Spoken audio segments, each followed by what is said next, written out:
sociologia nasceu no século XIX na Europa.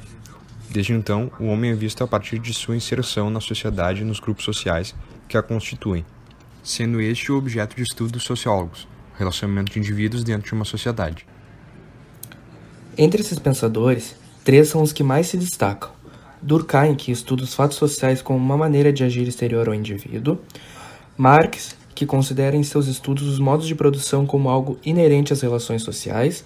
E Weber, que tem como objeto de estudo as ações sociais que discutiremos nesse vídeo. Maximilian Karl Emil Weber nasceu em 1864 e durante o decorrer de sua vida foi um intelectual, jurista e economista, sendo considerado um dos fundadores da sociologia. Antes de tudo, Weber afirma que a sociedade não é algo exterior ou superior aos indivíduos, só podendo esta ser compreendida em sua totalidade através dos estudos das ações sociais. Assim, Weber tem como objeto dos seus estudos essa ação social, que ele conceitua como qualquer ato que o indivíduo pratica, orientando-se pela ação dos outros. Ou seja, ao agir somos todos influenciados pelas pessoas ao nosso redor. Como, por exemplo, podemos considerar um eleitor que define seu voto guiando-se pelas ações de outras pessoas.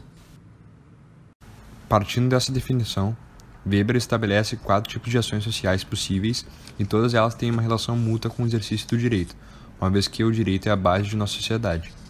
O primeiro tipo de ação social que discutiremos será a tradicional, que para Weber é aquela determinada através de um costume ou de um hábito. No nosso cotidiano, é fácil de identificar exemplos que se encaixem na ação tradicional.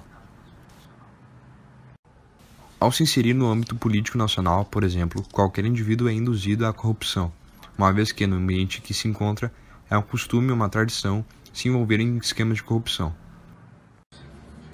O segundo tipo de ação social definida por Weber é a ação afetiva, que é toda aquela ação determinada por afetos ou estados emotivos.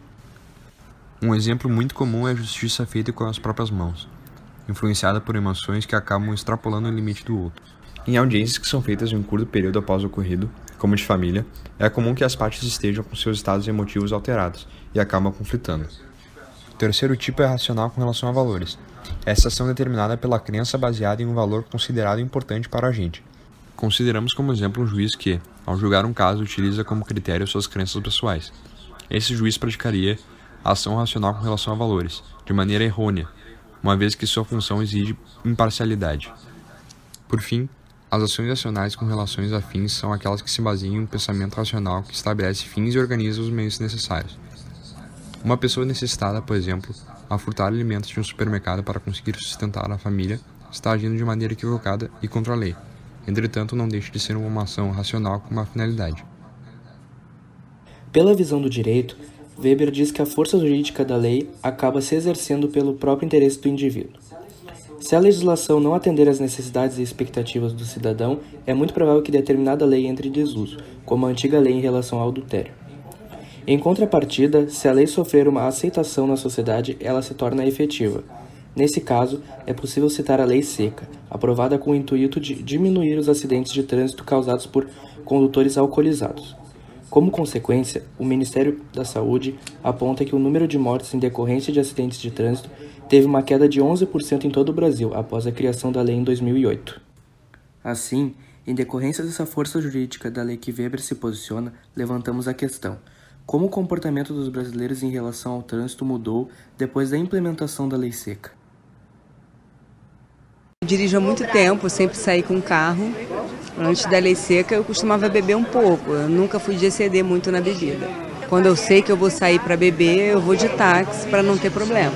E se tiver algum amigo com carro, também rola uma carona. E realmente bebia até mais tarde, ia para casa numa boa, não tinha muito cuidado com isso. Depois da Lei Seca a gente tenta se organizar para garantir que ou beba perto de casa para ir embora andando, ou que saia em grupo de amigos. Sempre tem um que já não bebe mesmo. Acho que foi uma mudança de cultura mesmo. É bem difícil você ver jovens hoje em dia saírem de carro, ou se saem, acabam deixando o carro e voltando de táxi. Então acho que é uma lei que pegou e é importante. Eu nunca bebi e dirigi, já tenho mais de 5 anos de carteira e nunca tive problema com isso, não. A mudança começou. Ainda há um longo caminho para que esse hábito de beber e dirigir deixe de fazer parte do comportamento do brasileiro.